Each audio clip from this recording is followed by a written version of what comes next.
Eh bien, bonjour à toutes et à tous et bienvenue à cette masterclass organisée par Gallimard Diffusion.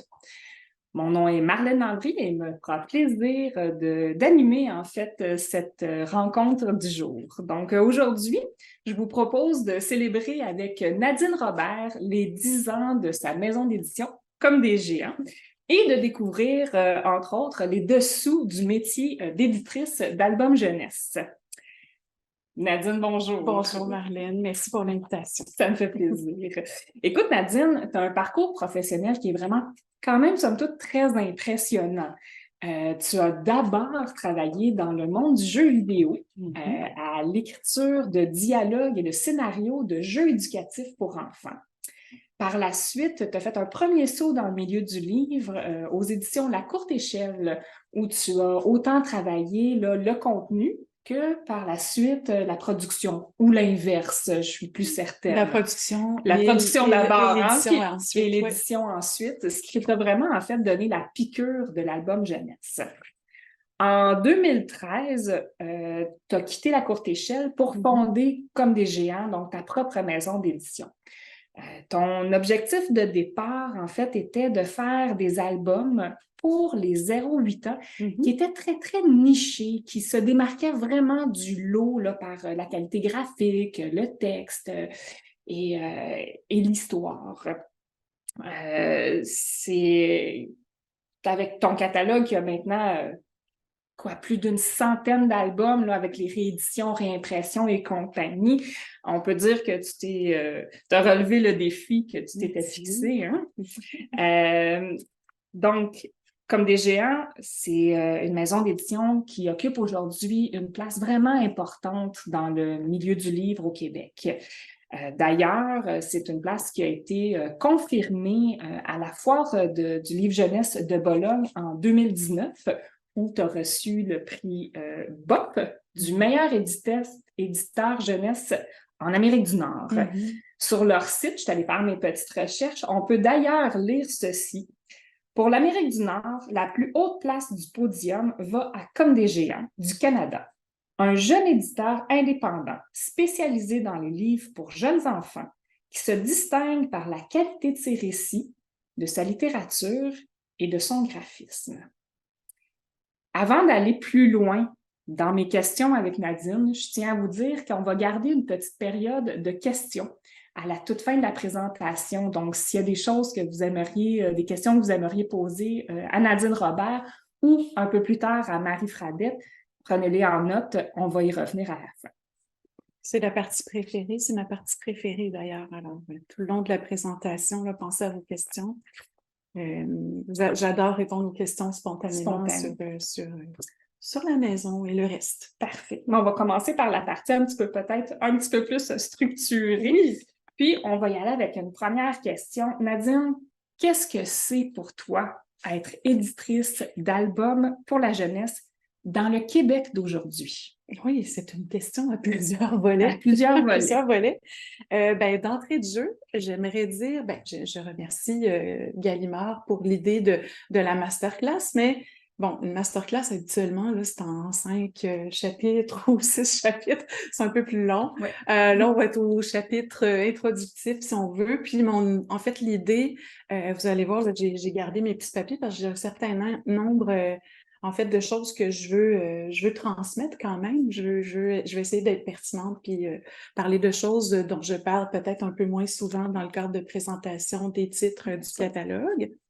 Alors, ça va être ça va se concentrer sur la vision, en fait, sur ma vision, sur la vision de Comme des géants de l'édition d'albums jeunesse. Et je commencerai par dire d'entrée, le métier d'éditeur apporte beaucoup de joie. En fait, c'est un métier qui apporte beaucoup de joie parce qu'étant passionnée justement de livres jeunesse, de partager, en fait, de participer aussi parfois à la création comme autrice, mais comme éditrice, à publier les œuvres des autres. C'est quelque chose de très concret avec où on a des rétroactions tout le temps spontanées des gens, des enfants. C'est très, j'ai beaucoup de gratitude de pouvoir exercer ce métier-là. D'abord, ça, c'est une chose. On espère, en fait, quand on offre des livres aux enfants, on espère qu'ils vont laisser quelque part une trace ou un souvenir agréable. Puis dans ce sens-là, je trouve que notre métier se rapproche de celui des libraires, hein. C'est un peu la même joie de partager, en fait, des œuvres qu'on aime avec les lecteurs. Mais disons que, bon, être éditeur ou éditrice aussi, ça comporte certaines responsabilités, mais disons que dans le milieu de l'édition jeunesse au Québec, c'est des fois un éditeur, c'est un gestionnaire, la gestionnaire d'une maison d'édition. Des fois, un éditeur a une équipe composée d'un directeur éditorial, des fois des directeurs littéraires. C'est pas partout pareil en fonction de la taille et la structure de la maison. Ça, c'est quand même des fois important de le dire, parce que des fois, on arrive, on dit « je suis éditeur », mais est-ce qu'on est à même est-ce qu'on travaille les projets avec les créateurs? Tu sais, pas toujours. Alors ça, c'est quand même important de le dire, mais les gens du milieu le savent. Dans ton cas, en fait. Mais dans mon cas, c'est ça. Dans c'est ton ça. cas, j'arrive à moi. toute une grande équipe. J'arrive à moi. Alors, je vais commencer. On dit aussi, tu as parlé du contexte québécois. Être éditeur aujourd'hui, c'est quoi? Fait que c'est vrai qu'être éditeur, ça a une responsabilité, si on veut, sociale. Il y a des enjeux sociaux actuels là, que je pense que je pense notamment en ce moment à la diversité de la représentation, la représentativité de la diversité, là, mais un peu comme l'artiste, je pense que l'éditeur peut choisir de publier des créateurs qui questionnent justement là, ces enjeux-là, ces sujets-là d'actualité. Et l'éditeur peut donc exercer une certaine influence, hein? C'est ça un peu la responsabilité, ou se positionner par rapport à ces sujets-là ou ces thèmes-là. Alors, c'est une responsabilité face aux petits lecteurs, c'est vrai, mais il peut aussi participer justement à enrichir le discours en apportant justement des fois une vision différente là, sur ces enjeux-là. Puis, je voulais essayer d'être concrète parfois là, dans ce que je vous dis. Alors, par exemple, tu sais, je vais donner un exemple de titre publié là, qui récemment, fait que là... aussi parler, par exemple, j'ai un exemple qui me vient en tête, c'est vous avez peut-être remarqué, ceux qui connaissent le catalogue de Comme des gens, qu'il y a souvent des animaux anthropomorphiques tout à fait. qui sont mis en scène plutôt que des humains, des familles, des enfants. Et puis, ce choix-là, il n'est peut-être pas aussi anodin qu'il en a l'air. Alors, en ce moment, tu sais, je parlais de questions de représentativité et tout. Qui est au cœur d'à peu près là, tout ce qui touche la culture en ce moment. Là, on s'en sort pas. Puis il y a 10 ans, c'était déjà très important. Et dans 10 ans, c'est difficile de prévoir ce qui va arriver, mais d'après moi, ça va être encore au cœur des questions. Là. Oui, mais personnellement, par exemple, ce que je déplore, c'est que la durée de vie d'un album est très courte. Alors, souvent, j'ai l'impression qu'une œuvre qui est très, très inscrite dans une époque, dans le fond, j'ai peur qu'elle ait l'air datée dans peu de temps. C'est-à-dire que si on parle d'enjeux de l'actualité, dans 5 ans, on va dire « Ah oui, c'est un livre qui fait très 2023 », parce que, bon, je veux pas, on parle toujours de l'époque dans laquelle on s'inscrit. En même temps, quand on se projette un peu plus loin dans le futur, ça nous permet justement de revoir ce qui se passait dans cette époque-là. On va peut-être même un peu en parler là, quand on va parler de l'anthologie sur les traces de l'album québécois. Exactement, c'est vrai, puis je vais y venir. Alors, c'est sûr que dans 5 ans ou dans 10 ans, on va lire des albums, évidemment, là, qui parlent de thèmes actuels comme, je sais pas, l'intelligence artificielle ou la neurodiversité, ou des thèmes qui sont dans l'air du temps. Puis que c'est important, je pense, c'est normal, et plusieurs éditeurs le font. Mais l'idée, moi, de mettre en scène, si je reviens à l'idée de mettre en scène des animaux, c'est parce que selon moi, on peut un peu contourner toutes ces questions de représentativité-là. Et dans ma vision, ça peut donner un côté un peu intemporel aux œuvres. Alors, tu sais, ce que ça dit sur ma position en tant qu'éditrice, c'est que puisque je déplore un peu la courte durée de vie qu'ont les albums, je cultive l'espoir que si les albums justement, sont un peu intemporels. Peut-être qu'ils vont traverser les décennies et peut-être les enfants pourront les apprécier, là, peu importe l'époque ou peu importe leur origine ou le contexte social. Alors, c'est ça. Mon espoir, c'est souvent que ces œuvres-là vivent longtemps, qu'elles soient accessibles au plus grand nombre de petits lecteurs, peu importe d'où ils viennent. Mais ben, c'est ça. Cela étant dit, je suis quand même sensible aux mêmes enjeux que tout le monde en tant que personne ou citoyenne. Là. Alors, c'est difficile des fois de passer à côté de questions qui nous touchent plus personnellement. Je pense à l'environnement qui revient beaucoup, ou la nature qui revient beaucoup souvent dans des œuvres que je sélectionne. Tu sais, je me dis, bon, la nature, elle est importante, elle nous entoure depuis toujours, alors je peux choisir de traiter d'environnement ou de nature dans un album, mais probablement que ce ne sera pas en mettant en scène Greta Thunberg là, dans un livre jeunesse, même si d'autres le font. Tu sais, je vais toujours essayer de chercher un angle qui va peut-être, je sais pas, donner une valeur peut-être plus intemporelle. Un peu de contourner, en fait, ou que ce soit un peu comme le contexte de l'histoire plutôt que le sujet central. Oui, exactement. Ou que ce soit peut-être moins marqué par des éléments, là, des fois j'appelle ça le cadre spatio-temporel, là, qui donne, qui reflète un peu ben, l'époque dans laquelle on vit. Comme autre exemple, je pensais que récemment au livre que j'ai publié sur la guerre en Ukraine. Encore là, c'était un titre. Le papillon jaune. Le papillon jaune, où justement, ben, c'est un titre sans texte déjà, puis c'est jamais n'est nommé l'Ukraine. C'est un album qui traite de la guerre, point, mais on pourrait être n'importe où dans le monde. Oui. Alors souvent, mes choix vont un peu dans ce sens-là. Voilà, puis comme on est rendu au métier d'éditrice, oui.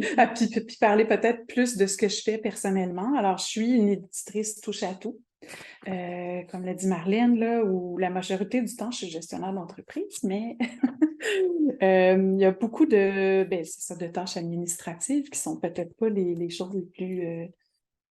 ça fait partie des responsabilités, mais j'ai, c'est ça, une petite structure où je publie peu pour rester impliquée, là, être au cœur des projets puis des livres que je publie. Alors, je fais la veille éditoriale, je fais la sélection des titres, je fais la direction littéraire et artistique, je fais la conception graphique, je coordonne la fabrication et le transport. En fait, je participe au plan promotionnel et marketing des titres.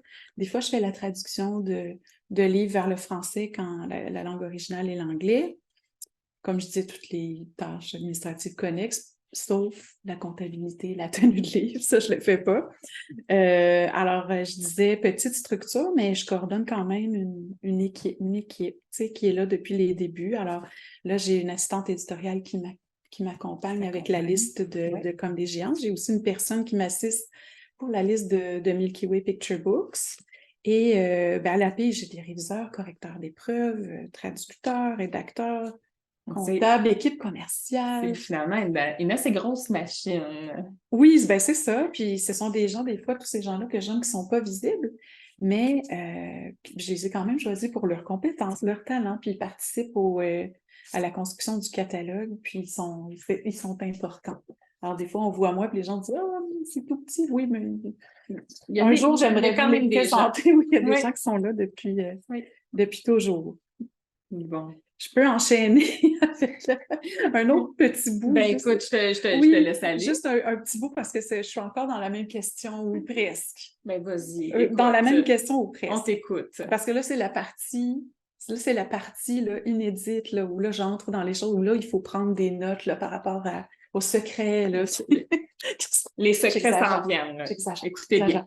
Alors, je voulais parler un peu de la vision de peut-être ce qui distingue Comme des géants de d'autres maisons. Et ma vision, elle a évolué un peu au cours des 10 dernières années, mais elle reste à la base pas tant changée. Puis, il y a quand même dans l'histoire de Comme des géants un événement marquant, en fait, une lecture marquante qui est peut-être à l'origine de l'idée de se lancer En fait, j'ai lancé Comme des géants avec mon ancien associé Mathieu Lavoie. Oui. Et à l'époque où on était tous les deux à la courte échelle, là, où on a appris en fait notre métier d'éditeur, et est paru en fait un manifeste sur la littérature jeunesse.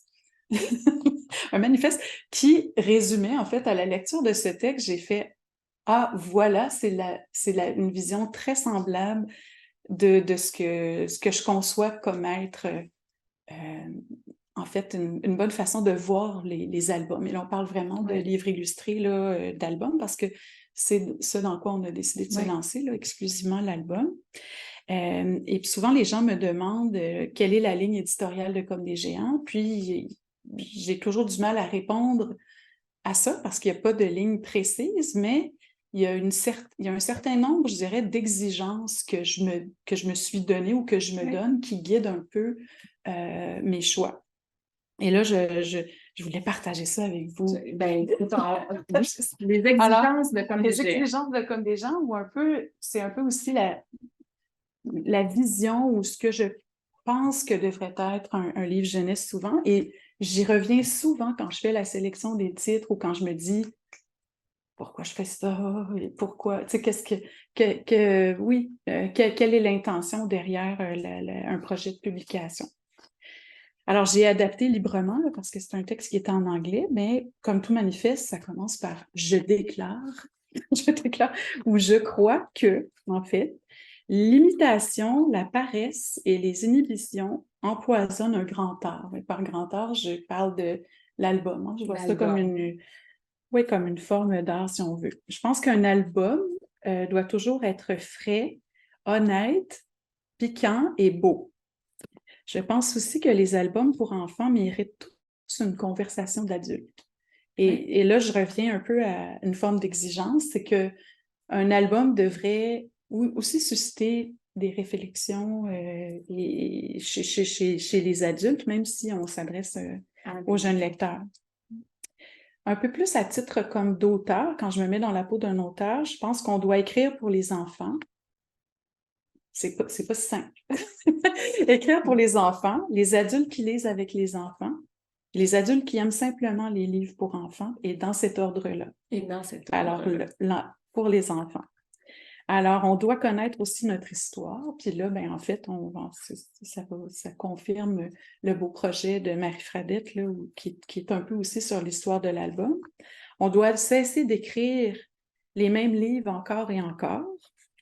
On a besoin aussi, ça manque au Québec, d'une critique qui est plus robuste pour rester vraiment originaux. Parce qu'en fait, sans critique, c'est difficile d'évoluer. Puis quand c'est toujours complaisant, ben voilà, c'est ça. On a besoin de ça.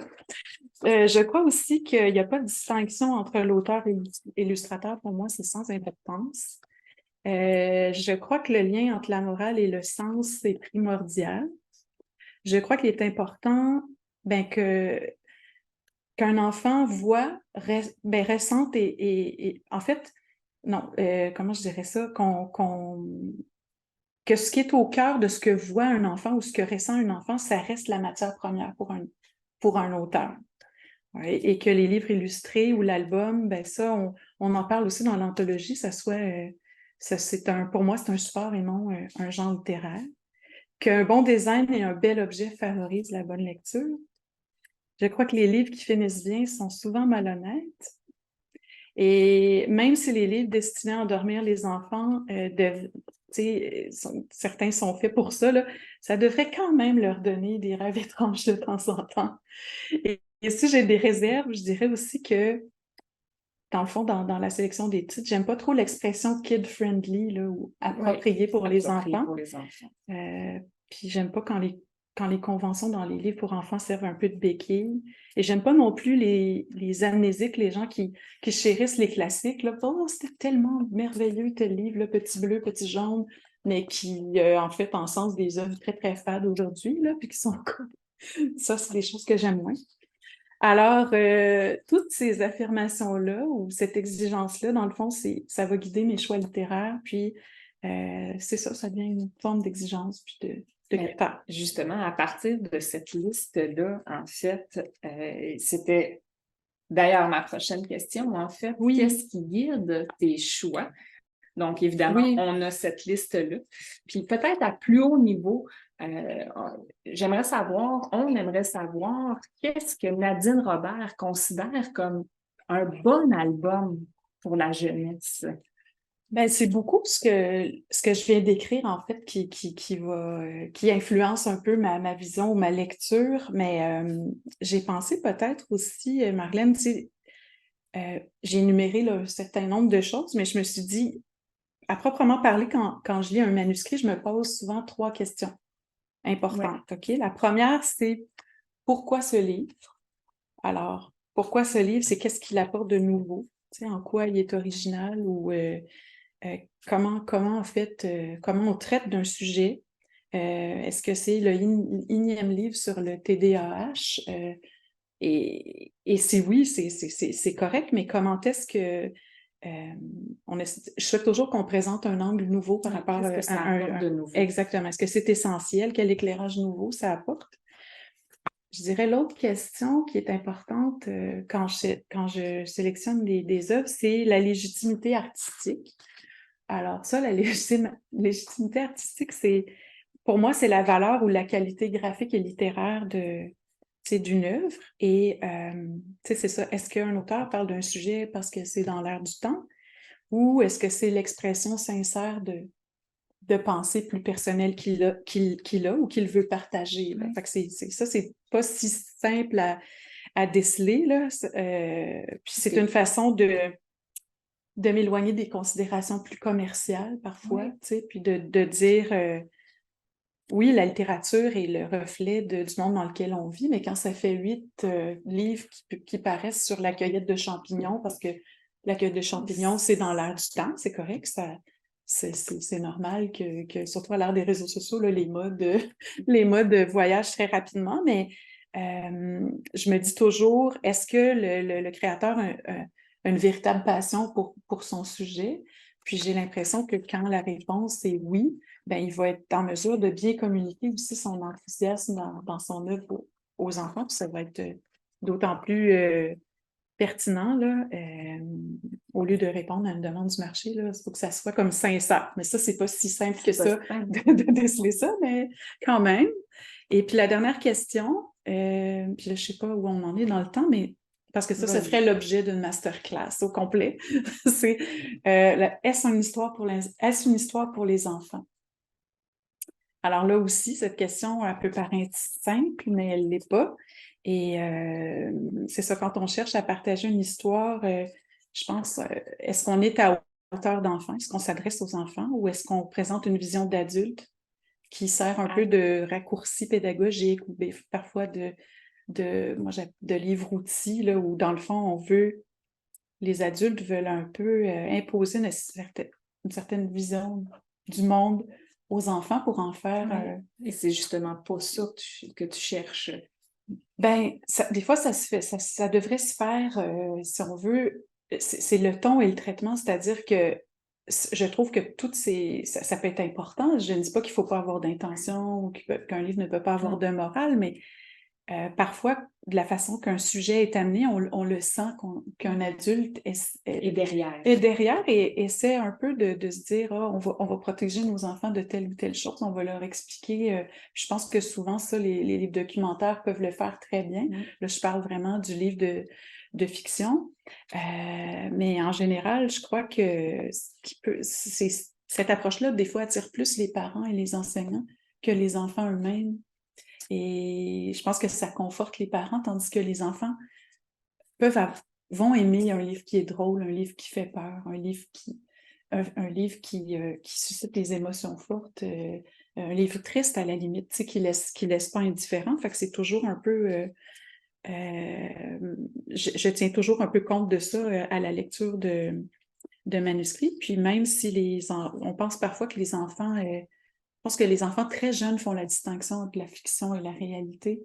Et puis, comme les adultes, ben, si on leur présente juste des histoires du quotidien et tout ça, c'est moins divertissant. Là. Comme un adulte, on veut justement sortir de sa réalité. Puis les enfants savent très bien que les loups qui mangent les grands-mères, ça n'existe pas tant dans la vraie vie, ou les gens qui...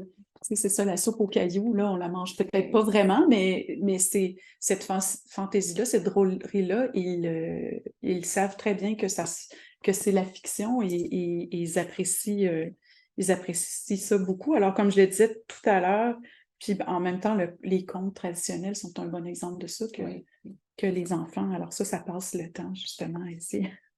On s'en rappelle, Hansel et Gretel et tout ça. Alors, oui, c'est ça, les trucs plus prescriptifs, bien pensants, kid-friendly, tout ça, ça m'intéresse peut-être un peu moins. Puis c'est peut-être ça quand on dit comment comme des gens se distinguent. Puis là, on n'est pas à un paradoxe près, là, des fois, j'ai eu des fins d'histoire qui se finissent bien ou bien, là, mais c'est plutôt oui, l'idée de mettre ses yeux d'enfant aussi, puis de recevoir un texte, puis se dire, est-ce que je m'adresse vraiment à eux? Puis, comme des géants, en fait, c'est une maison d'édition qui va publier des auteurs et des illustrateurs québécois. Mais tu fais aussi, en fait, des achats de droits, donc à l'international, que tu adaptes ici pour le Québec. Quand tu fais cette sélection-là d'auteurs qui viennent de l'étranger, comment ces œuvres-là s'inscrivent dans le catalogue de Comme des géants, mais peut-être un peu plus aussi dans la littérature au Québec. C'est quoi l'intérêt de ces albums-là pour le public québécois, justement? Ben en fait, je pense que c'est toutes les considérations dont je viens de parler, cette exigence-là est la même. Quand je lis un titre de créateur étranger que je trouve intéressant, soit parce qu'il est original, son propos, l'histoire est captivante, peu importe la qualité là, graphique ou littéraire, c'est la même chose qui est arrivée dans... Pour moi, je vois ça comme quand on arrive dans un musée, qu'on voit une œuvre qui est merveilleuse, puis qu'on dit hey, viens voir, tu sais. C'est l'enthousiasme puis la joie de partager quelque chose qu'on trouve beau avec les autres. Fait que c'est le même émerveillement ou étonnement que je veux partager encore une fois. Puis, je pense qu'aussi, tu sais, tout début, on parlait de diversité puis tout ça, ben je pense que les auteurs étrangers ont justement souvent un regard différent sur des réalités autres. Fait qu'il y a une vraie offre de diversité dans publier des créateurs étrangers parce que justement, la sensibilité peut être un peu différente sur différentes réalités. Puis ça, c'est enrichissant. Puis de toute façon, les adultes, on en publie des centaines de livres en traduction pour les adultes. C'est la même chose pour les enfants. Les enfants ont besoin de cette richesse-là, de cette offre de la même façon que les adultes pour moi. Alors, c'est très proche, là, ce qui fait que dans le processus de création, de réalisation du livre, c'est pas pareil, parce qu'une œuvre qu'on achète, elle est toute prête, là. C'est pas le même travail, mais c'est la même joie de la partager. Puis je pense que, oui, pour les enfants, c'est un vrai panorama diversifié. Puis, parlant de panorama diversifié, justement, pour les 10 ans de Comme des géants, tu t'es lancé dans un projet d'une très grande envergure, je dirais. Donc, l'autrice surtout, mais quand même, il y a une éditrice derrière sur les traces de l'album québécois. Donc, on va faire un petit glissement justement vers sur les traces de l'album québécois qui arrive en librairie demain. Oui. Donc, vous aurez la chance là, de pouvoir aller vous le procurer. Donc, on a 200 pages de chronologie sur l'histoire de l'album au Québec qui a été écrit par Marie Fradette. Elle va venir nous rejoindre sur le divan là, dans quelques instants, mais avant, j'ai une petite dernière question pour Nadine, justement sur cet album-là. Pourquoi? Qu'est-ce qui t'a amené? Ça allait de soi, c'est mon amour de l'album qui, quand Marie m'a présenté l'idée, j'ai fait ça ne peut qu'être Comme des géants qui publie un livre sur l'album.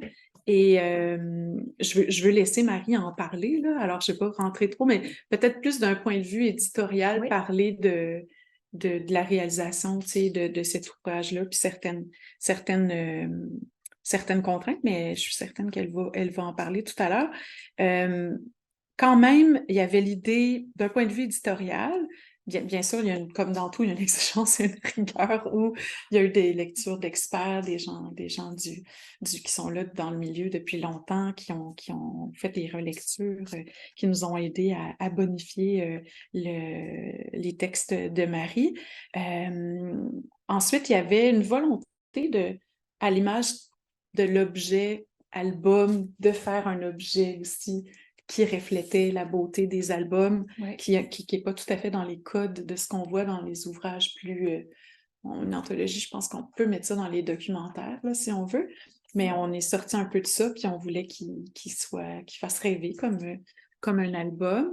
Et ensuite, qu'est-ce que je pourrais vous parler juste rapidement avant que Marie en parle de la complexité de présenter des œuvres du passé et des limites là, en termes de retrouver les œuvres et même les ayants droit de ces œuvres-là. Ça a été beaucoup de travail parfois. Alors, on a pensé que de collaborer avec les archives de la BANQ et de photographier les œuvres, c'était une bonne idée, plutôt que d'essayer de trouver des copies qui étaient pas endommagées, parce que bien sûr, les œuvres plus vieilles, n'existent pas nécessairement en format numérique, puis la reproduction pouvait devenir compliquée. Alors, on est allé faire des belles photos de toutes ces œuvres-là qui sont dans les archives de la BANQ. Simplement mentionner, en fait, que l'album, les premiers albums qui sont présentés datent de 1940. Oui, c'est ça. Évidemment, les copies ne devaient pas être nécessairement en très bon état. Exactement. Alors ça c'était des contraintes comme plus techniques dans le travail d'édition, mais oui, c'était un bel apprentissage, puis c'était une joie de le voir enfin paru, là. Il est en librairie. Oui. Ben, écoute, on va se tasser un tout petit peu, puis on va laisser... Moi, je mettrais Marie... on va mettre Marie entre nous.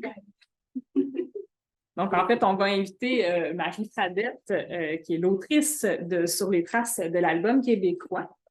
Puis bonjour. On reste tout à fait... bonjour, Marie.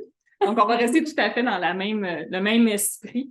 Donc, Marie, pour faire une petite présentation, ceux qui te connaissent peut-être un peu moins, tu es à la fois journaliste pigiste pour Le Devoir en littérature jeunesse.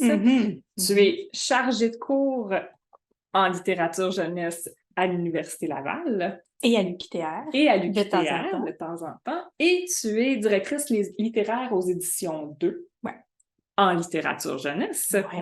Et maintenant, tu es autrice d'une anthologie unique. Il n'y a rien d'autre qui existe en ce genre sur l'album jeunesse au Québec. Ben oui. Alors, clairement, la littérature jeunesse, tu en manges. Ah oui, j'aime ça. Je joue à ça constamment. Tout le temps, le plus souvent possible. Écoute, peux-tu nous parler un petit peu de la genèse du projet? Parce que c'est quand même toi qui es arrivé avec cette idée d'anthologie que tu as présentée à Nadine. Donc, comment ça s'est passé? Ben c'est ça. En fait, là, j'étais chez moi. Bonjour tout le monde. J'étais chez moi, puis là, je lisais Avez-vous lu les classiques de la littérature de Soledad Bravi et Pascal Pré. Là, je me disais, puis elle, en fait, dans cet ouvrage-là, c'est une série, en fait, et dans la série, il présente des grands titres, des titres qui ont marqué l'histoire de la littérature française. Puis là, c'est présenté sous forme de résumé, bande dessinée, il présente l'auteur, mais tout en contexte. Puis là, je me suis dit, voyons donc, ce serait donc bien le fun de faire ça ici. En plus de ça n'existe pas. Donc, le faire en parlant des romans, faire une espèce de portrait des romans québécois et de l'album. Mais là, le roman, j'ai dit l'album, je vais aller voir Nadine. Alors, je suis allée voir Nadine. J'ai dit, Nadine, qu'est-ce que tu dirais de ça? Puis là, bien sûr, on ne pouvait pas reprendre à l'identique la même projet-là. Nadine a dit non, là, qu'est-ce qu'on pourrait faire? Puis là, finalement, on en est venu à cette idée d'anthologie, donc faire l'espèce de portrait de l'album depuis la naissance jusqu'aux années 2000. Ça, c'est la genèse. C'est la genèse. Ouais, c'est comme ça que ça a démarré. Puis Nadine, elle m'a dit oui, elle était très enthousiaste. Là, Puis ensuite, tout de suite. Les bras ouverts Oui, comme bras ça. ouverts. Un an d'écriture environ, un an de production. À peu près, à temps perdu. Ça a été quoi le processus là, qui a mené là, à cet album-là? Ben c'est ça. Moi, j'ai commencé à écrire ça. Là, on a fait des choix. En fait, c'est ça. Peut-être que je devrais parler des choix en premier. Comment on en est venu à choisir tous ces titres-là, fait, parce que c'était pas si évident. On a établi des critères, hein, très. En fait, l'éditrice a dit il faut une bonne méthodologie parce qu'on peut s'éparpiller facilement. Tellement. Et l'offre est grande. Qu'est-ce qu'on fait? Comment on procède? Oui. Alors, premier critère, on a décidé de prendre que des auteurs-illustrateurs québécois. Donc, on voulait prendre le pouls, en fait, de ces créateurs qui, dans un contexte nord-américain, déjà soumis à 1001 influences, comment eux, ils pensent, réfléchissent, parlent aux enfants. Alors ça, c'était le premier critère. Ensuite de ça, qu'est-ce qu'on s'est dit? On s'est dit, oui, c'est ça, le choix, comment faire le choix comment on fait la sélection. Comment on fait la sélection? Fait que là, on s'est dit, on va choisir des ouvrages qui ont soit participé à une refonte, ouvert la voie, une certaine voie à la littérature jeunesse, ou encore qui ont même des fois transformé ou été les témoins de la transformation de l'album au Québec. Puis là, je pense, j'ai un titre qui est dans l'anthologie, qui est Ma vache Bossy de Gabriel Roy, qui est paru en 1976. Dans les années 70, en fait, vous allez le découvrir dans l'album, mais c'est une période vraiment marquante dans l'album où l'album vraiment se transforme. Et l'album de Gabriel Roy est de facture très traditionnelle, puis là, va contraster beaucoup avec les albums de la courte échelle qui paraissent à l'époque. Donc, ça venait justement marquer cette espèce de transformation-là qui avait cours à l'époque. Alors, donc, donc il y a eu ce critère-là aussi, donc des albums qui ont été marquants. Il y a aussi un autre critère important, on a beaucoup travaillé ou étudié, en fait, la relation texte-image. Oui. Très important. C'est important que les deux médiums travaillent de concert, qu'il n'y ait pas un médium qui est plus important que l'autre dans l'album. Il fallait que les deux soient mis en valeur. Voilà, ça. Puis après ça, qu'est-ce qu'on a... On a évacué les genres qui sont du livre illustré, mais qui ne sont pas de l'album. Oui, alors, il n'y a pas de documentaire, pas de bande dessinée. Pas de roman graphique. Non, que l'album. Oui, parce qu'on voulait comparer des comparables. Là. Oui. Hein, parce que c'est ça. Ouais. Puis là, on a retenu, au bout du compte, 140 titres à peu près. Donc, 82 qui sont recensés, commentés. Et à la fin de chaque période, parce que c'est divisé en périodes de 10 ans, où il y a 50-60 qui sont ensemble, en période de 10 ans. Et au début de chaque période, il y a une mise en contexte historique qui permet de comprendre, justement, de voir le contexte dans lequel les œuvres ont été produites. Et là, il y a les œuvres choisies. Et à la fin, il y a une ligne du temps qui permet de mettre en scène des œuvres qu'on a trouvées aussi révélateurs. Marie dit honte toujours. Ben oui, mais c'est parce que je l'ai fait, mais c'est la sélection de Marie Fradette. Oui, c'est ma sélection. Moi, j'ai aidé à établir une certaine... un certain cadre là, avec une méthodologie. Ouais. Et après, c'est vraiment... Oui, j'ai choisi. C'est Marie qui a choisi. J'ai choisi, mais bon, c'est Nadine. Une anthologie, c'est ça, c'est important de le dire. Ça, la mission, c'est quelque chose de subjectif. Oui. Ce n'est pas... même si il y a un contexte historique qui est présenté, parce que c'est intéressant là, de l'inscrire dans quelque chose, ce n'est pas un ouvrage historique. C'est vraiment des raisons plus qualitatives qui ont guidé les choix là, de la sélection de Marie. Mais ton travail à toi, Nadine, ça a quand même été d'établir une certaine forme de cadre. Oui. Là est venue l'idée de découper en période historique, d'ajouter justement cette chronologie et cette ligne du temps-là qui vous permettait de mentionner en fait plus d'albums, parce que si tu avais écrit des textes pour les 182 titres, on aurait eu une brique. Là. On n'était pas, c'était pas la volonté. Ça, non, c'était pas ça la volonté, mais en tout cas, on pourra toujours en rajouter. Il y aura peut-être mesdames et messieurs. Oui, alors c'était ça. Dans le fond, on a choisi tous ces titres-là. J'ai choisi tous ces titres-là et j'ai demandé, j'allais voir Nadine et là, on a échangé beaucoup quand même. Oui, c'est ça. Puis, je me demandais en fait, puis je vous ai déjà posé la question, mais est-ce que ça prend une forme de distance ou de recul par rapport aux œuvres qui ont été sélectionnées, justement pour faire cette sélection-là? C'est quoi la position qu'il faut avoir par rapport à ça? Ben là, justement? les critères. Les critères dont je viens de parler, donc on avait toujours ça en tête, j'avais toujours ça en tête, alors les critères. Et puis, c'est sûr que pour la production qui date de la plus récente, là, 2010 à aujourd'hui, là, on était vraiment dedans. Mais encore là, est-ce que les œuvres choisies répondaient aux critères? Puis on avait une question super importante, en fait, j'avais une question super importante qui était toujours là à chaque fois que je choisissais un album, puis c'était pourquoi cet album-là est dans l'anthologie? Pourquoi on peut le mettre dans l'anthologie? Et là, s'il répondait à mes critères, ben voilà. On pouvait l'insérer. C'est ça. C'est pas juste, je le trouve donc bien beau, je vais le mettre dans l'anthologie. Ben non. C'est pas juste, c'est ça. Fait pourquoi? Pourquoi? Comme la sélection des titres de en public. Comme des géants. Pourquoi on prend... Oui, mais c'est ça. Des fois, Marie présentait ses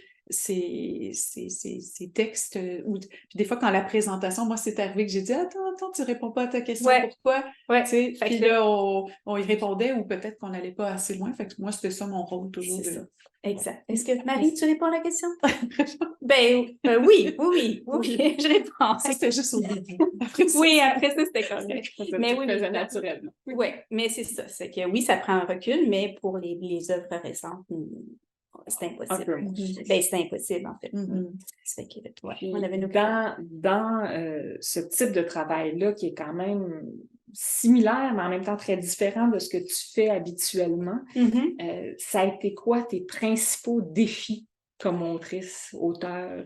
Ben, le premier, c'est un défi que j'ai à tous les jours, je dirais, ou à peu près, à chaque fois que je parle d'un livre, que je fais une critique de livre, c'est d'écrire de façon la plus claire, le plus clairement possible, d'avoir une espèce d'écriture visuelle, en fait, qui permet de rendre le livre dont je parle. Donc, essayer d'être le plus clair possible, être capable d'arriver à rendre l'objet, ou en fait, on peut appeler ça un objet, mais d'arriver à rendre l'objet le plus clairement possible au lecteur. Fait que ça, c'était, je te dirais, le défi. Mais en même temps, c'est paradoxal parce que, bon, moi, j'ai écrit ça à temps perdu, puis il n'y a personne chez nous qui s'est rendu compte que je faisais ça, à part parce que je leur disais, mais tu sais, en ce sens où je les ai pas achalés avec ça, j'ai pas dit, c'est tombé compliqué, pas du tout. C'était facile en ce sens où c'était agréable. Mais défi d'écriture comme j'ai à tous les jours. Ouais. Et finalement, en fait, maintenant que tu as l'objet entre les mains, en fait, tu vas me le donner. Je vais te le donner. Qu'est-ce que tu considères comme ta plus belle réalisation avec ce... c'est le produit fini. Je veux dire, voyons donc, comme des géants, puis Jolin. Oui, Jolin qui a fait le travail de graphisme sur ce titre-là. Jolin et Masson. Jolin Masson, oui, retenez. C'est très beau, vraiment, c'est ma plus grande fierté. Ben, d'avoir fait tout ça, là, comme ça, mine de rien, je vais le dire, mine de rien. C'est un travail colossal. Parce que c'est un gros travail, mais fait dans le plaisir, toujours dans le plaisir. Donc, dans ce temps-là, ça passe bien, ça passe vite. Le plaisir. Puis, j'aimerais quand même ajouter un petit quelque chose. Il y a une belle préface de Christiane Duchesne. Puis on a pensé à Christiane parce que Christiane œuvre dans le milieu du livre depuis la fin des années 60 et on trouvait que c'était une personne justement qui aurait un regard éclairé sur la production des 45 dernières années. Alors, on a une belle préface de Christiane. On est ravis qu'elle ait accepté de faire ça. Comme je disais, on a Brigitte Carrier qui a fait une relecture. On a tous les réviseurs et correcteurs de Comme des gens qui ont relu ça minutieusement. Puis, voilà, on est très fiers. Ça sort demain. Ça sort demain, enfin. Avant de passer à la période de questions, est-ce que une dernière chose que vous aimeriez souligner, mentionner, est-ce que partager? Mais moi, j'ai remercié récemment sur les réseaux sociaux les lecteurs de Comme des géants parce que oui, la sortie de ce livre-là se fait un peu dans le cadre de notre 10e anniversaire, mais c'est ça, comme éditeur, je parlais de partager des livres avec les lecteurs, ça c'est notre grand bonheur, mais il faut quand même que les lecteurs nous suivent dans cette aventure-là. Voilà. Moi, c'était tout simplement de remercier les lecteurs et le milieu du livre aussi, le milieu de la librairie, les bibliothèques, les enseignants, tous ces gens-là, parce que on reçoit des rétroactions souvent, tu sais, sur les titres qu'on publie, puis ça reste le moteur, c'est ce qui nous donne envie de continuer. Alors, juste profiter de l'occasion pour dire merci. Donc, il faut que vous soyez là pour les 10 prochaines années. Mais oui, parce qu'il va y avoir une autre anthologie dans 10 ans. C'est ça. Et toi, Marie, est-ce qu'il y a quelque chose que tu aimerais dire de plus? Qui est important Moi, pour toi? je sais pas, je suis juste très contente de comment ça s'est passé, du déroulement de toute cette histoire-là. C'est une belle histoire avec Nadine, avec Comme des géants, son enthousiasme, toujours. Je suis très, très contente, Puis de le lancer, très choyée. puis d'avoir les rétroactions, justement, là, très bientôt, ça va être... Oui. Il est attendu. On a senti qu'il était attendu. Ben, on s'en fait beaucoup parler. Ah, je sais que Oui. il y a quelque chose que j'aimerais dire, c'est que j'aimerais que les gens pensent pas non plus que c'est un ouvrage super spécialisé, puis que c'est juste les... C'est accessible, c'est très accessible. Oui, c'est ça, c'est très accessible. Si on veut découvrir l'album, l'histoire de l'album au Québec, si on veut, c'est ça, le connaître, je sais pas, moi. Oui, c'est pas un ouvrage universitaire, Pas du même tout. si ça peut servir de... Ben, ça peut servir. Oui. Oui, je dis pas du tout. Ça peut autant servir aux universitaires, aux libraires, aux bibliothécaires, aux parents, aux passionnés de l'album, aux gens qui veulent découvrir l'album québécois, essentiellement québécois aussi. Ça n'existait pas. Donc, ça, c'est aussi une fierté. Tu sais, ça n'existait pas, un ouvrage comme celui-là. Alors, ça aussi. Je pense qu'on espère aussi faire découvrir des créateurs que les gens ne connaissent pas. Il y a ça aussi, cet exercice-là, de dire, hey, on va faire des recherches, qu'est-ce qui se publiait dans les années 50 ou 40, puis présenter des artistes, là, puis donner peut-être envie d'aller en découvrir plus sur chacun de ceux-ci. Oui, puis il y a tout le plaisir pour moi, en fait, de retrouver des albums que mes parents me lisaient. C'est très réjouissant. Quand j'étais petite. Je pense entre autres à Zunique, qui est un album que j'ai lu et re-relu. Il y a ce plaisir-là de réminiscence un petit peu. Puis mon seul plaisir, je dois le dire, un des premiers, mon très grand plaisir, c'est la couverture de Roger Paré, qui pour moi est un des artistes québécois, illustrateur et qui a écrit aussi auteur, marquant, incontournable de la littérature jeunesse au Québec. Alors, Roger, on a une pensée pour Roger Paré. On a pensé pour Roger. Ben oui, une belle pensée pour cet artiste incroyable qui a fait rayonner la on va maintenant passer aux questions. J'ai mon collègue Jean-Baptiste qui est généralement derrière, qui va me soupler vos questions. Alors, vas-y, Jean-Baptiste. Alors, je parle un peu fort pour vous, c'est juste parce que le micro est là-bas, fait que je suis pas sûr que les gens entendent ce que je dis. C'est bon, je vais répéter. La première question, c'était plus une remarque sur la durée de vie des albums, et sur justement la question de comment est-ce qu'on anime un fonds, comment on anime un fonds jeunesse, comment on fait vivre un fonds jeunesse. Ah, j'aimerais qu'on fasse une table ronde sur ce sujet. Alors, juste peut-être pour ceux qui ont pas, qui entendent peut-être pas Jean-Baptiste, on se demandait par rapport justement à la durée de vie des albums, comment on anime justement un fonds jeunesse comme celui de Comme des géants. Mais c'est tellement une bonne question, puis c'est au centre des réflexions d'un éditeur à tous les jours, parce que je l'ai exprimé, on déplore le fait que la durée de vie est parfois très courte, puis un livre en librairie, son passage peut être de quelques mois seulement, puis il retourne dans les entrepôts de nos distributeurs. C'est une question difficile à répondre parce que oui, il existe plein de façons d'animer un fonds, mais ça prend une volonté de tout le milieu pour le faire. Alors, c'est une très longue réponse là, que je pourrais faire, mais dans les petits gestes, là, soit des prescripteurs, des médiateurs, des enseignants, tout ça, c'est peut-être justement de se dire, est-ce que je dois toujours présenter la nouveauté? Tu sais, est-ce qu'il n'y a pas justement des œuvres du passé qui sont tellement intéressantes, puis dont on parle moins, mais qui peut être une façon là, de garder un fonds vivant. Mais tu sais, d'un point de vue plus commercial, cette question-là, je sais pas, c'est pour un éditeur, des fois, c'est des activités de surdiffusion, d'animation, de la médiation littéraire. Mais c'est une question, oui, pourrais faire l'objet d'un masterclass. Là, j'ai pas de réponse, j'ai pas de réponse courte. Mais je pense qu'on a une responsabilité un peu tous, surtout si on est en contact puis on est des passeurs, de penser à ça, Et de les suggérer aussi, ces livres-là qui sont parus il y a 10 ans ou il y a 5 ans. Ils ont toujours la même pour les garder vivants. Ouais. Mais j'ai pas de réponse magique. C'est une excellente réponse.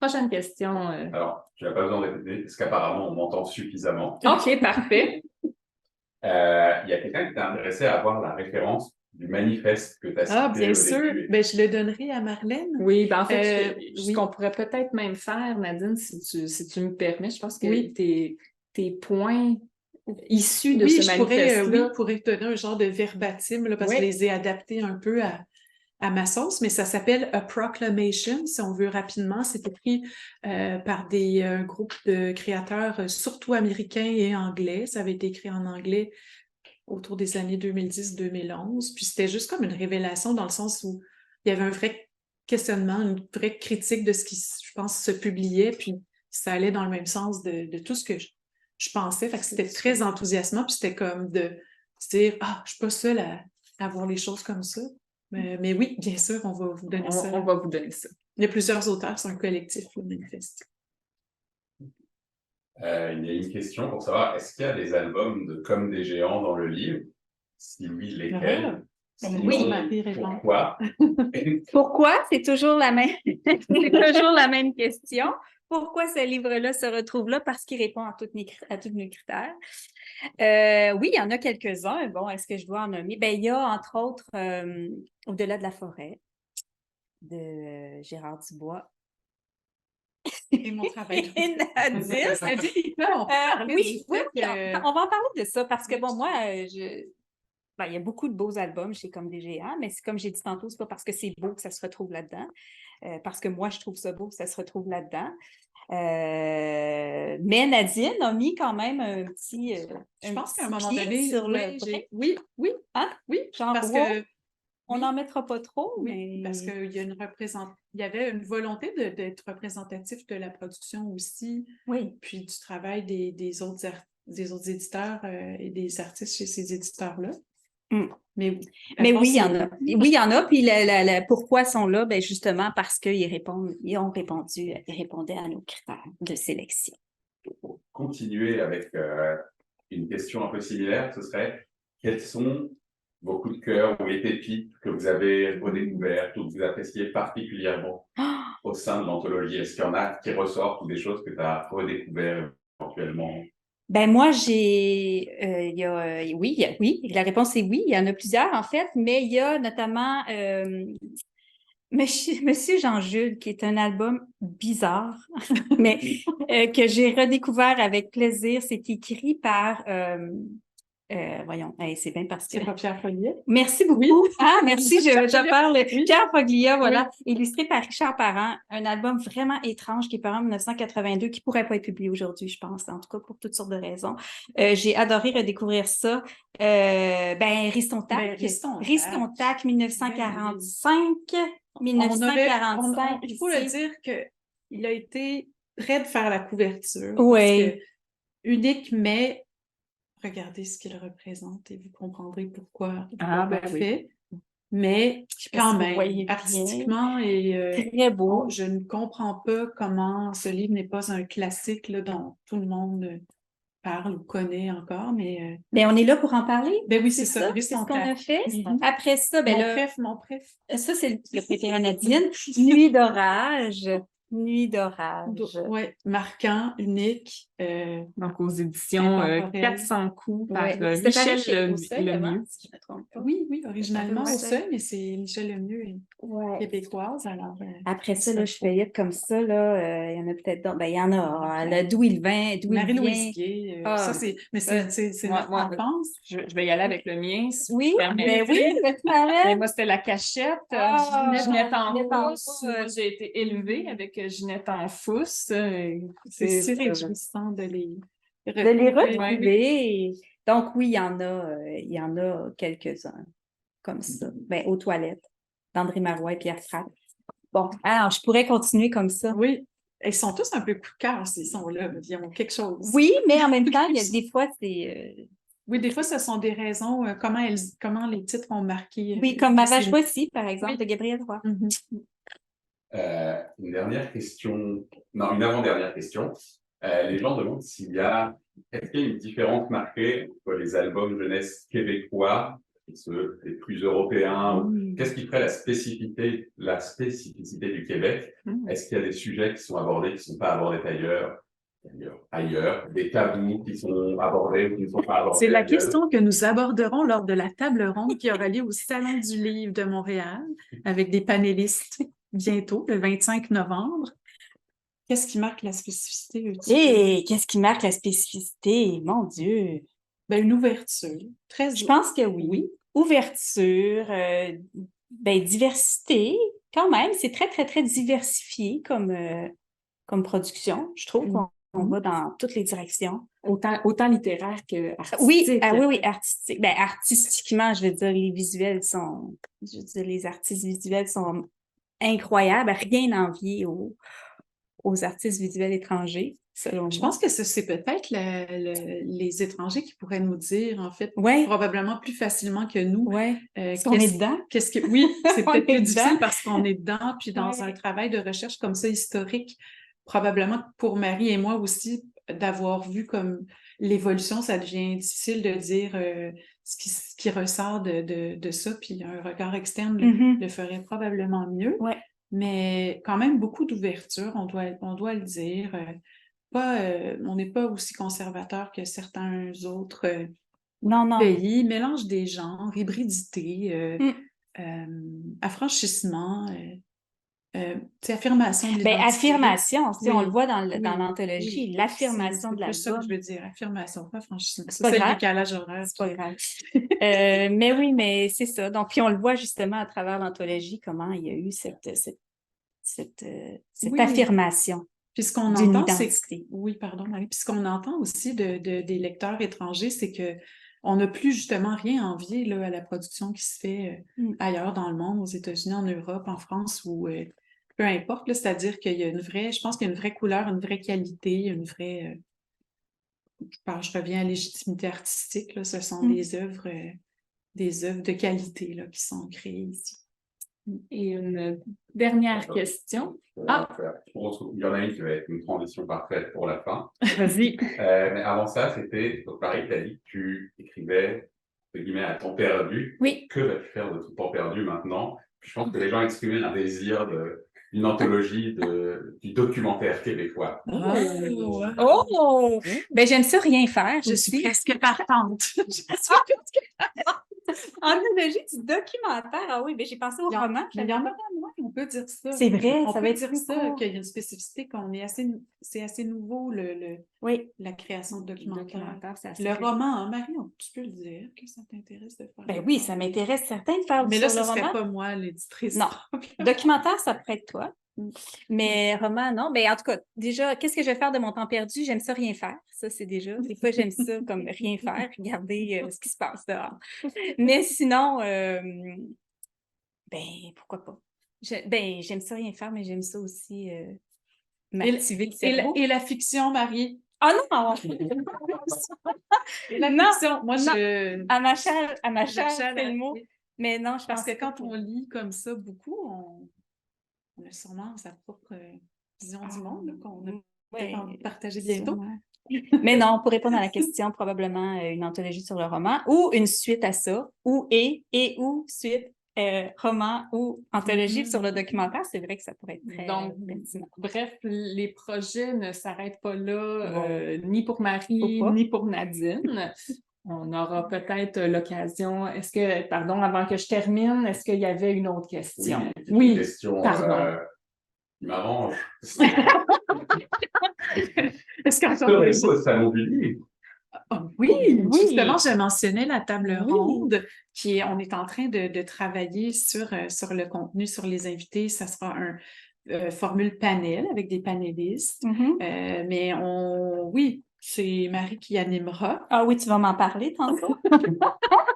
Autour de l'anthologie. Oui. Et on répondra à toutes les questions auxquelles on n'a pas répondu. Non, mais oui, l'anthologie sera au centre, mais on ira plus loin. On va essayer d'apporter un éclairage et des opinions, des visions autres que les nôtres là, sur la production d'albums au Québec. Le 25 novembre, vous aurez les heures seront confirmées éventuellement sur les réseaux sociaux et Marie sera en signature.